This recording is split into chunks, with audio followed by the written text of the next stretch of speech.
বিষ্ণুই বলেন জাহান্নামের সবচেয়ে হালকা আযাব কি হবে শোনো। জাহান্নামের সবচাইতে হালকা আযাব হলো ওই ব্যক্তির আযাব যার পায়ে দুটো জাহান্নামের আগুনের জুতা পুড়িয়ে দেয়া হবে। ওই আগুনের উত্তাপে তার মাথার মগজগুলো ভাতের মারের মতো টপ টপ টপ টপ করে বেয়ে বেয়ে পড়বে। নাউজুবিল্লাহ পড়বেন না? আচ্ছা প্রিয় সিলেট, আওয়াজ করে বলেন এইটা যদি সবচেয়ে লাইট পানিশমেন্ট হয়, সবচেয়ে হালকা পাতলা সহনীয় আযাব যদি হয়, তাহলে ভয়ঙ্কর তোমার আযাবের কি অবস্থা হবে? আমরা কি ওই জাহান্নামে যেতে চাই? জাহান্নামের অবস্থা এত ভয়ঙ্কর হবে, জাহান্নামের ভেতরে লক্ষ লক্ষ কোটি কোটি কাফির মুশরিককে দেওয়ার পরেও জাহান্নাম বলবে হালমিম মাজিদ, আরো আছে নাকি, আরো দাও।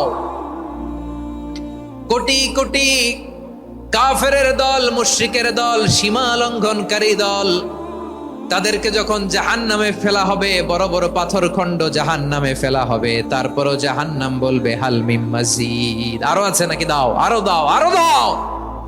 আমার ক্ষুধা নিবারণ হয় নাই। জাহান্নামে তো উত্তপ্ত হবে, জ্বলন্ত হবে, ভয়ঙ্কর হবে। জাহান্নামের এক অংশ আরেক অংশকে খেয়ে ফেলবে। আল্লাহু আকবার। ফেরেশতারাও টালমাটাল হয়ে যাবে। জাহান্নামের রক্ষী ফেরেশতারা কি করবে তারা নিজেরাও বুঝতে পারবে না।